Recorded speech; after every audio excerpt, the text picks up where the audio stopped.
दिव्यपुरी आध्यात्मिक केन्द्रबाट सञ्चालित युट्युब मार्फत प्रसारण भइरहेको दिव्यपुरी टिभीमा यहाँहरूलाई स्वागत छ।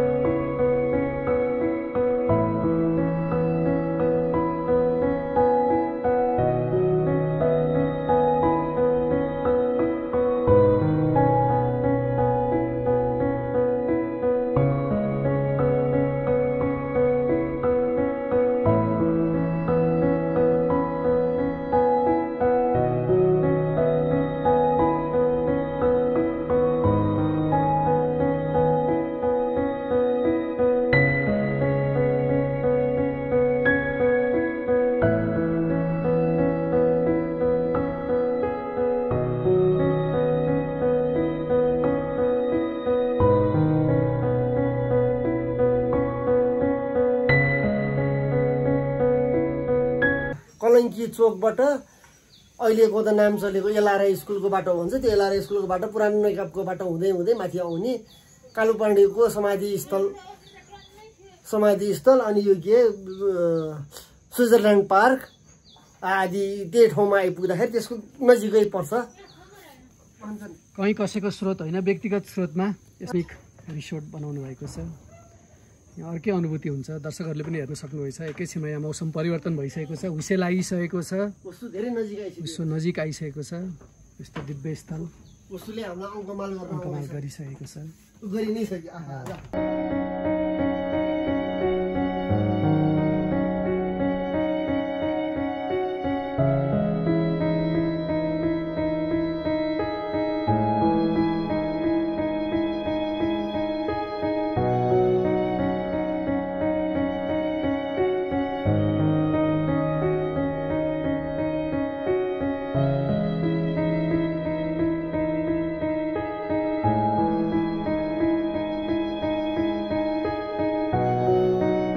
सरलाई कस्तो अनुभूति भइरहेको छ यो आध्यात्मिक रिसोर्टमा अहिले आउँदाखेरि?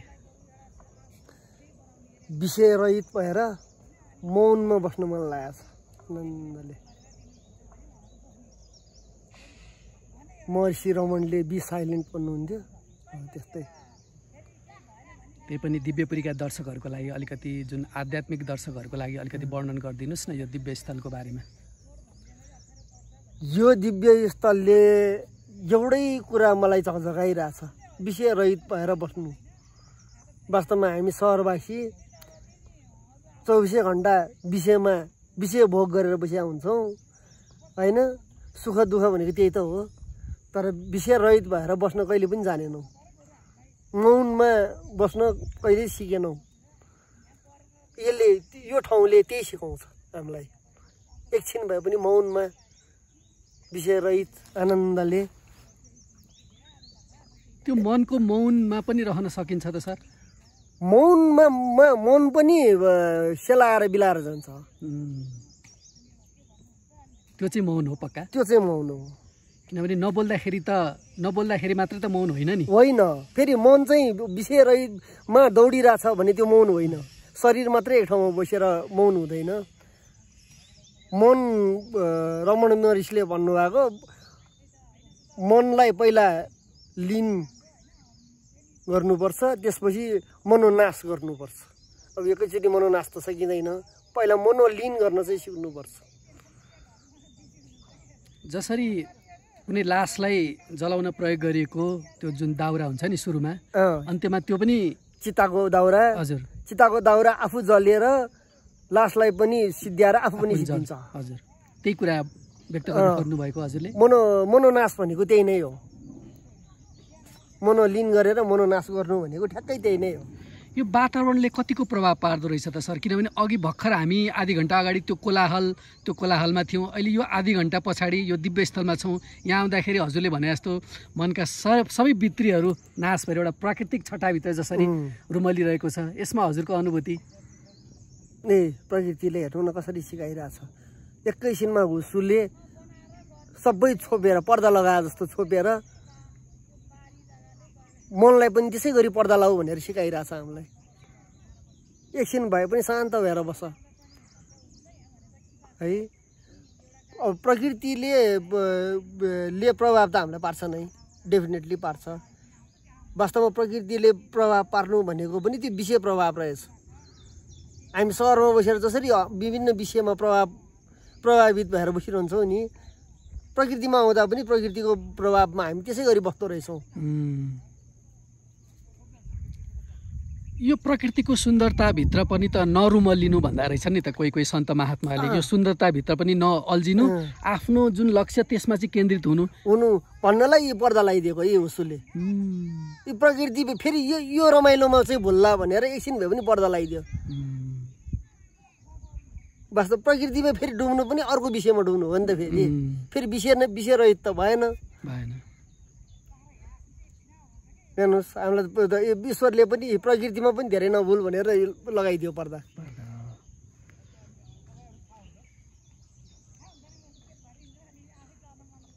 यो हजुरको यो दोस्रो हो कि पहिलो? कति हो? दोस्रो तेस्रो। प्रत्येक चोटिको अनुभूति फरक हुन्छ यसलाई सर। पहिलोचोटि आउँदा चाहिँ हामी यहाँ केही गर्छौँ भन्ने सोचले परिकल्पना बढी गरेर आइएको थियो। त्यति बेलाको यहाँ भूभाग जमिनमा प्लानिङ गर्नमै व्यस्त भइयो, के गर्ने कसो गर्ने भन्ने।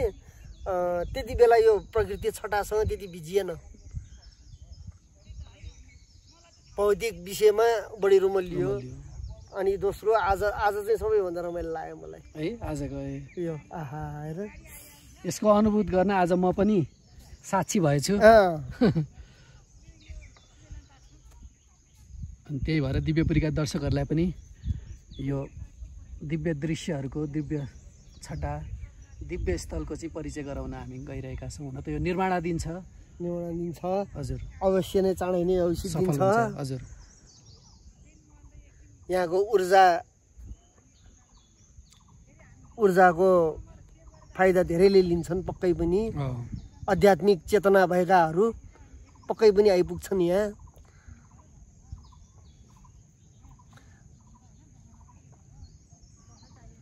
त्यसपछि यसको दिव्यता अझै झल्किन्छ। साँच्चै छिनछिनमा कस्तो मौसम परिवर्तन हेर्नु त, एकैछिनमा उता सहरतिर काम लागिरहेछ।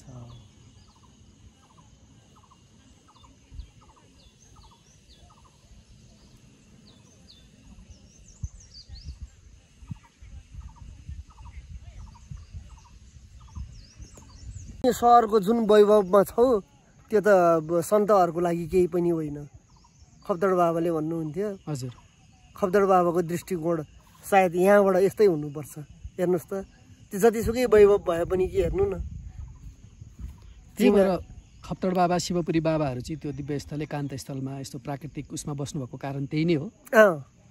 उहाँहरूले त्यो विषय रहित हुनलाई नै सहरभन्दा, कोलाहलभन्दा पर एकान्तको बास खोज्ने।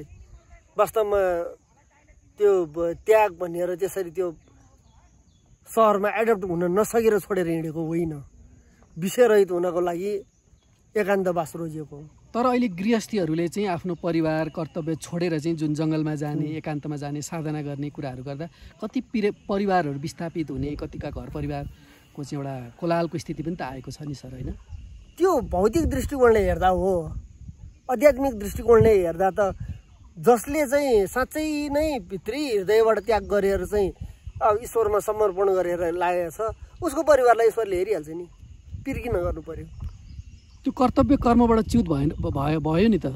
अनि फेरि यता झन् महान कर्तव्यमा पुरा गर्यो नि त। होइन, उसले गृहस्थीमै बसेर त्यो आफ्नो साधना, त्यसका कुराहरू त्यो गर्न सक्दैन थियो र एउटा? डेफिनेटली सक्छ। वास्तवमा त्यो पुरा नगरिकन त्याग गर्न पनि सक्दैन के कसैले पनि। बनावटी त्याग अर्कै हो। साँच्चै त्याग भनेको त्यो पुरा नगरी पनि गर्दैन। ईश्वरले त्यो पालो पनि दिँदैन। पहिला त्यो कर्तव्य पुरा गर, अनि तँलाई म बाटो दिन्छु भन्छ नि त। बाटो खोलिदिनुहुन्छ। अनि साँच्चीकै त्याग गरेको मान्छेलाई कहिले दोष लाग्दैन है। गृहको परिवारको दोष पनि लाग्दैन। कोही दुखी हुँदैन, कसैले चित्त दुखाउँदैन।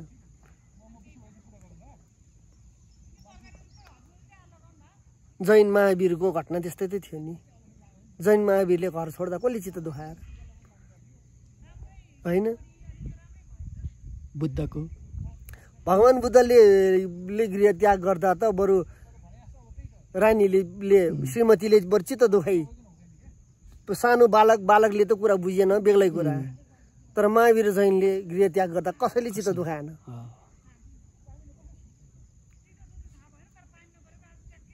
यी कुराहरूलाई यी सन्त महात्माहरूका ती प्रसङ्गहरूलाई चाहिँ आधार बनाएर हामीले आफ्नो आध्यात्मिक यात्रा अगाडि बढाउने हो न कि आफ्नो त्यो कर्तव्य उसबाट च्युत भएर परिवारलाई छोडेर जाने कुरा होइन अरूलाई दुखी बनाएर त्यसरी छोडेर जानु भनेको त्यो नौटङ्की मात्रै हुन्छ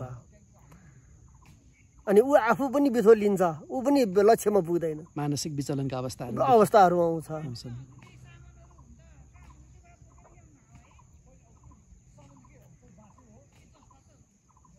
हुन त यो पूर्व निर्धारित कार्यक्रम नभए पनि यहाँ हाम्रो हिमालय गौतम सरसित एउटा आध्यात्मिक चेतनाका आध्यात्मिक जागरणका कुराहरू हामी अनौपचारिक रूपमा भए पनि गरिरहेका छौँ किनभने यो माहौलले पनि त्यो हामीलाई गर्न बाध्य तुल्याइरहेको छ हुन त म प्रेरणा दिइरहेको छ होइन फकत दर्शकहरूको लागि पनि यसबाट केही लाभ हुन्छ भनेर पनि हामीले यो कार्यक्रम गरिरहेका छौँ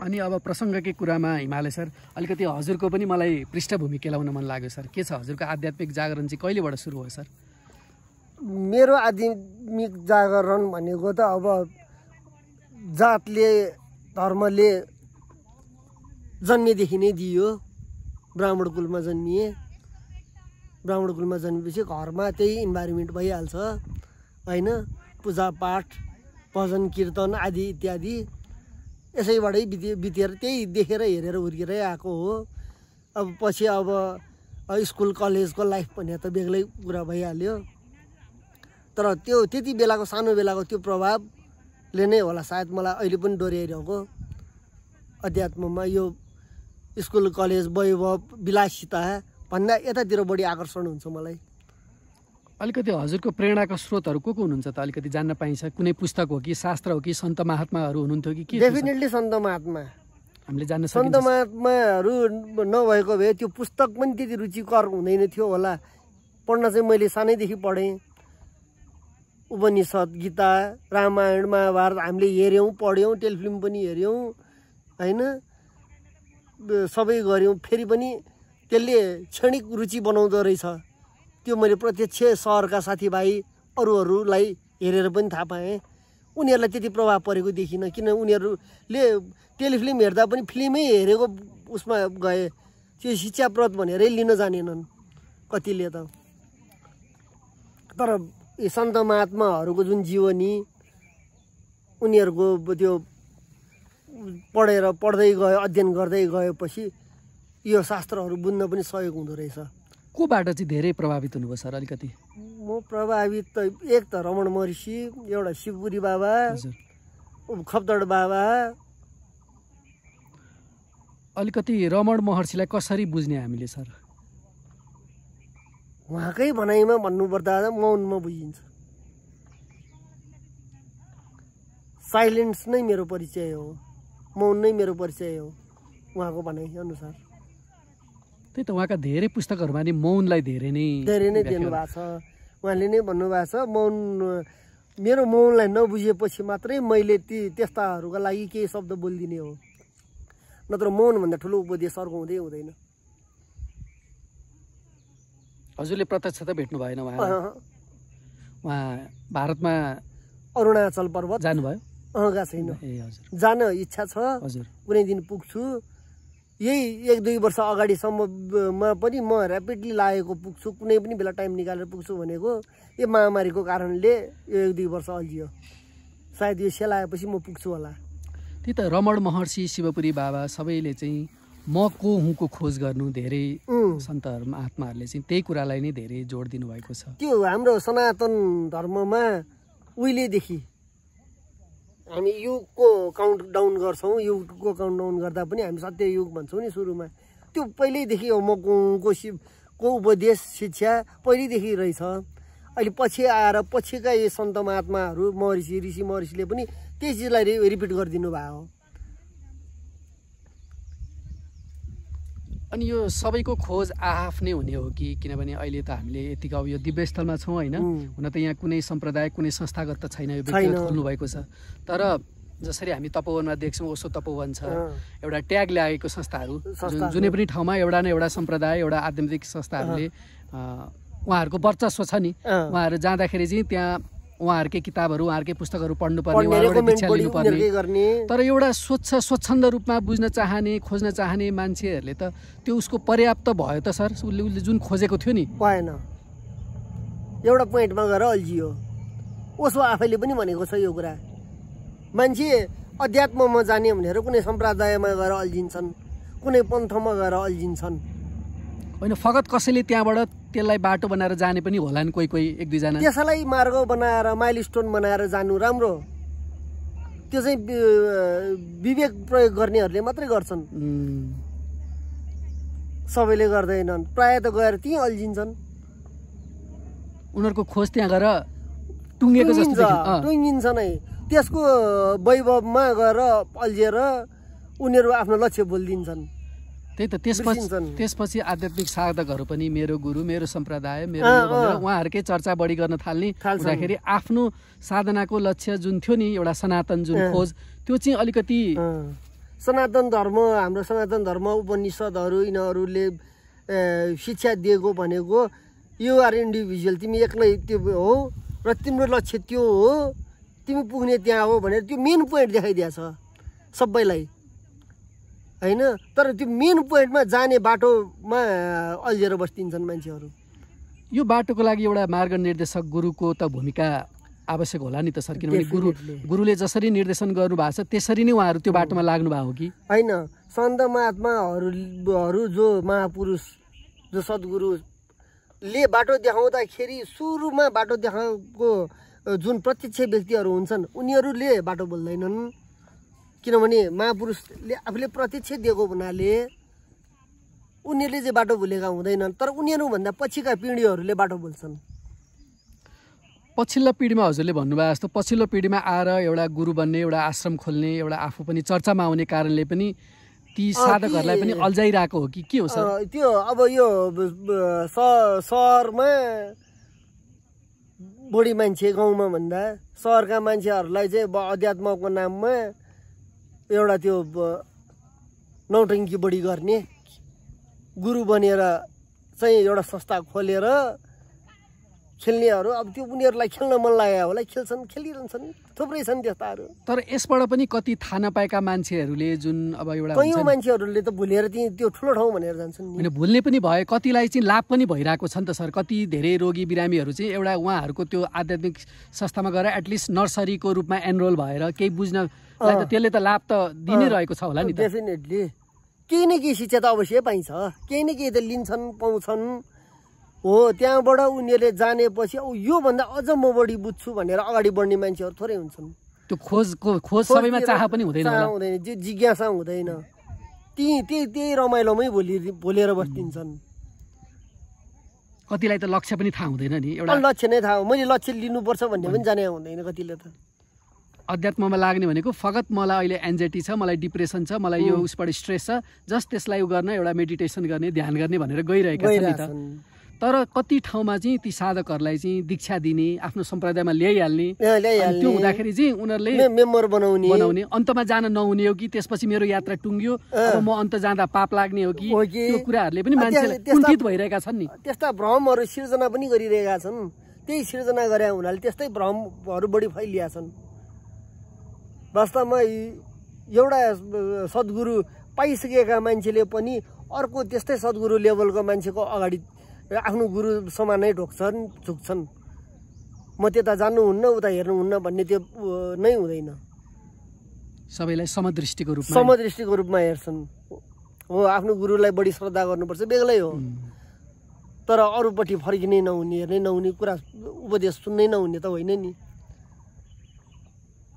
तर यो कमर्सियल एङ्गलबाट चलेकाहरू सहर बजारमा जुन संस्थाहरू छन् धर्मको नाममा, अब यिनीहरूको चाहिँ अब त्यो आफ्नो मेम्बरसिप बढाउने त्यो ध्यानले गर्दाखेरि चाहिँ यस्ता यस्ता टर्म्स एन्ड कन्डिसनहरू राख्छन् उनीहरूले।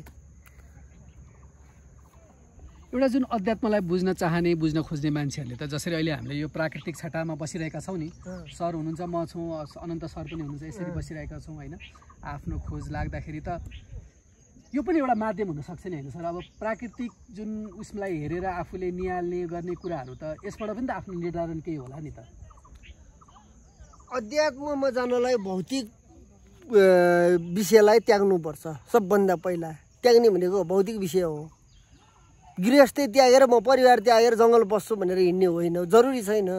त्याग्ने मनले विषय त्याग्ने हो, विषय भोगलाई त्याग्ने हो, विषय भोग गर्न छोडिदिने हो। त्यो गर्न म घरैमा बसेर पनि सम्भव छ, मैले घर छोड्नु पर्दैन होइन। अनि तर पनि सहर बजारभन्दा यो प्रकृतिको छटामा चाहिँ बढी त्यतापट्टि जान सजिलो बनाइदिन्छ यो प्रकृतिले। जसरी हामी मन्दिरहरू जान्छौँ नि, त्यहाँ छुट्टै किसिमको ऊर्जा हुन्छ। मन्दिरले पनि त्यही झकझकाएर हो, यो प्रकृतिले जस्तै मन्दिरको त्यो ऊर्जाले पनि हामीलाई अध्यात्मतिर लान खोज्छ। अध्यात्म बिनाको जीवन कल्पना गर्न सकिन्छ त सर? मनुष्य जीवन अध्यात्म बिनाको जीवन चुर्लुनमा भौतिकवादमा डुबेका मान्छेहरूलाई चाहिँ सम्भव छ रहेछ, सम्भव छ है उनीहरू रहेछ। र यो हाम्रो शास्त्र काव्यहरूमा पनि उल्लेख छ नि, राक्षसगण भन्ने, देवगण, मनुष्यगण र राक्षसगण भनेर जुन तीनवटा क्वालिटी छुट्टा छ नि।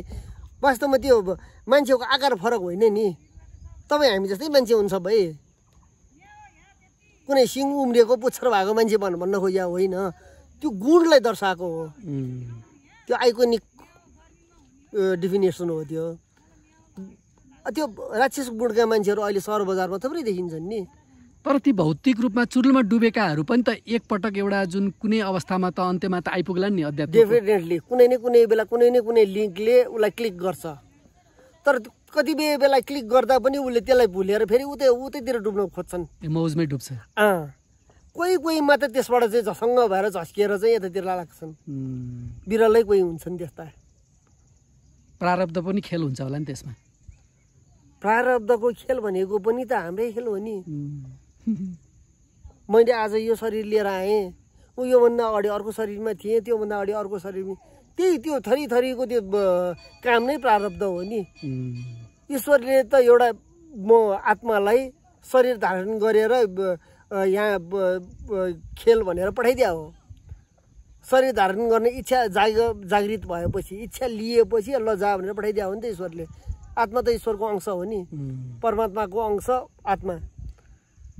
अब उसले नै पूर्व निर्धारण भनेको सबै उसैको हो। आएर शरीरमा आएर विभिन्न क्रियाकलाप गरेपछि उसले नै निर्धारण गर्दै जाने हो। मैले आज जे भोगिरहेको छु पहिलाको क्रियाकलाप हो सबै।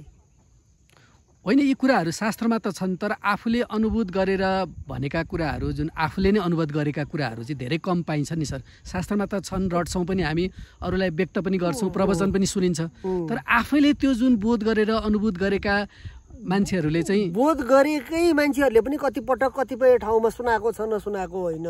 जस्तै एक्जाम्पल भगवान् बुद्धले आफ्नो परापूर्व जीवनको कथाको रूपमा सुनाएको छ, जुन अहिले बुद्ध धर्ममा त्यो के कथा भनेर चाहिँ अहिले प्रचलित छ बढी, भगवान् बुद्धको कथालाई। त्यो जुन आफ्नै जीवनको पहिलाको जीवनहरू सुनाएको हो भगवान् बुद्धले, एक्जाम्पल, ताकि त्यो मान्छेले बुझोस् भनेर। बोध भएका कुरा जस्तै काशीमा म पहिला हात्ती थिएँ भनेर भगवान् बुद्धले सुनाएको। कुनै बेला म रुख थिएँ, कुनै बेला म हाँस थिएँ। त्यो हाँसको कथा, रुखको कथा, त्यो हात्तीको कथा भगवान् बुद्धको आफ्नै कथा हो त्यो।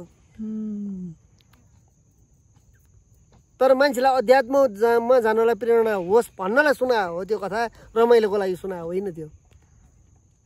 त्यस्तै भगवान् बुद्ध जस्तै त्यस्ता सन्त महापुरुषहरू अरूहरूले पनि आफ्नो जीवनको पहिलाको कुराहरू नभनेका होइनन्।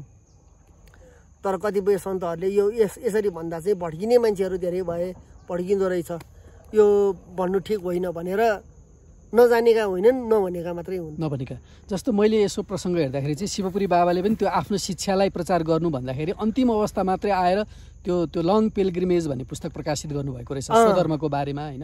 लङ पिलग्रिमेज चाहिँ उहाँको बारेमा सबै लगभग पूर्ण विवरण नै हो त्यो।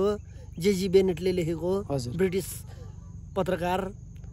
उसले लेख्दा पनि शिवपुरी बाबाले 1.5 वर्ष जति त रोकेरै राख्नु भएको थियो, चकटी मुनि राख्नु भयो अरे भन्ने सुनिन्छ। किनभने उहाँले त्यो बेलैमा प्रचार भयो भने झन् मान्छेहरू धेरै मका आउँछन् भनेर उहाँले नगर्नु भयो। पछि मात्रै अनुमति दिनुभयो उहाँले। त्यो विश्व चर्चित पनि भयो त्यो किताब।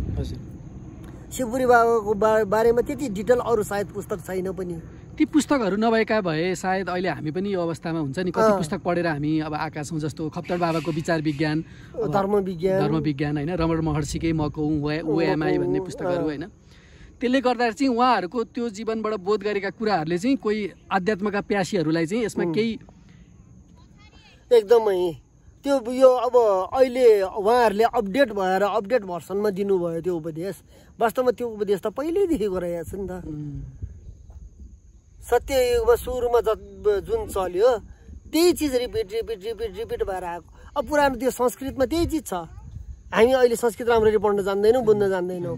अब अहिलेको 20औं शताब्दीको 19औं शताब्दी 20औं शताब्दीका महान ऋषि महर्षिहरूले त्यही चिजलाई अपडेट भाषामा दिनुभयो। उपदेश त त्यति नै त रहेछ नि, नयाँ त के पनि रहेन। त्यही त यो खोज्ने मार्गमा अब सन्त महात्माहरूले पनि त जस्तो रमण महर्षि होइन, महेश योगी, प्राय सन्त महात्माहरूले आफ्नो खोज गर्नुभयो नि। उहाँहरूको छुट्टा छुट्टै एउटा शिक्षा पनि उहाँहरूको छुट्टा छुट्टै आफ्नो छ होइन। खोज एउटा निरन्तर भयो, भलै त्यसमा लाग्ने अहिले अध्यात्मका प्यासीहरू त्यसमा लागिरहनु भएको छ एउटा एउटा मार्ग लिएर होइन। अनि यो अहिले युवाहरू चाहिँ आध्यात्मिक उसमा चाहिँ धेरै लाग्न खोजिरहनु भएको हुन्छ होइन। अन्त्यमा यो अहिले अनौपचारिक संवाद गर्दा गर्दै एउटा राम्रो आध्यात्मिक भलाकुसारी भएको छ दिव्यपुरीका दर्शकहरूको लागि। अन्त्यमा युवा अध्यात्मका प्यासीहरूलाई के भन्न चाहनुहुन्छ सर? अध्यात्मका प्यासीहरूलाई म के भन्छु भने पहिला सुरु त हाम्रो यो जुन सनातन धर्मको जुन मूल पुस्तकहरू छन्, गीता, रामायण अनि उपनिषदहरू, यसलाई चाहिँ सेकेन्ड ह्यान्डको रूपमा होइन, फर्स्ट ह्यान्डको रूपमा आफैले पढेर अध्ययन गरेरै बुझ्ने कोसिस गर्नु। पछि अरूको भाषण सुन्नु, अझै बुझ्नको लागि बुझ्नु आफ्नै ठाउँमा छ। तर यहाँ प्रायः कतिले चाहिँ पुस्तक एकपटक पनि छोएको छैन, पल्टाएर पढेको पनि हुँदैन। अरूको भनेको सुनेकै भरमा दौडिरहेका हुन्छन्। आफै पढ्ने र अध्ययन गर्ने त्यति रुचि देखिएन।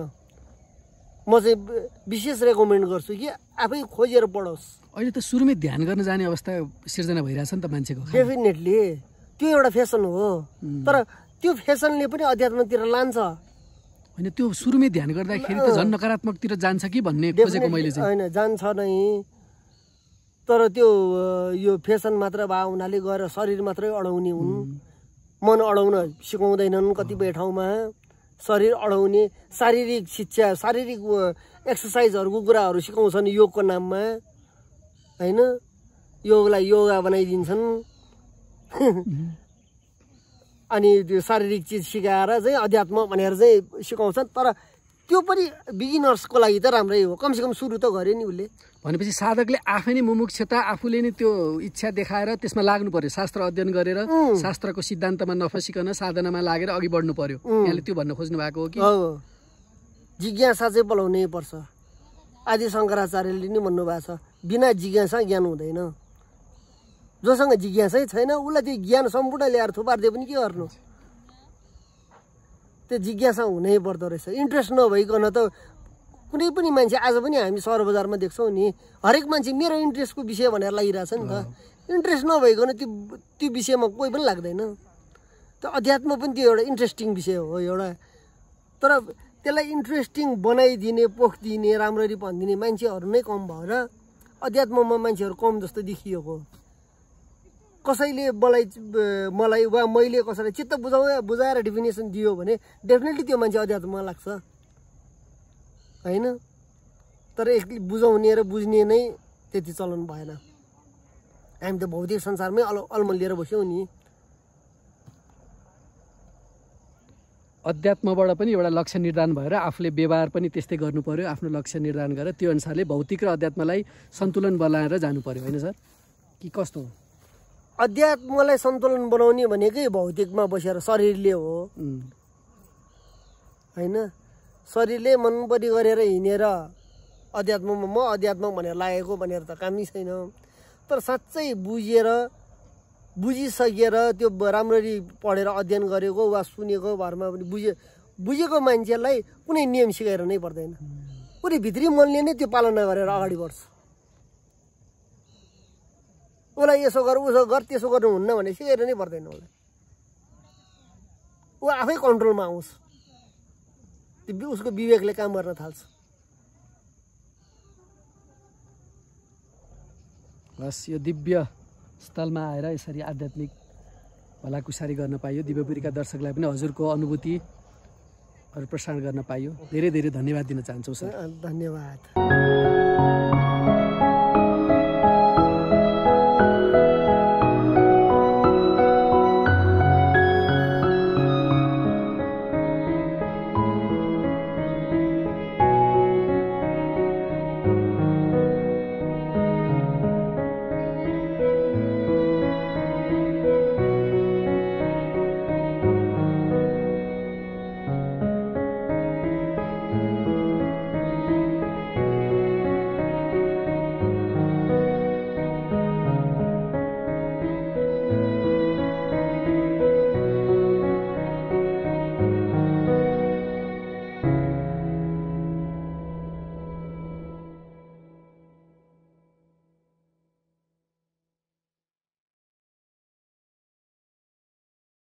थप भिडियोहरूको लागि हाम्रो च्यानल सब्स्क्राइब गर्नुहोस् र छेउमा रहेको बेल आइकन पनि दबाउनुहोस्।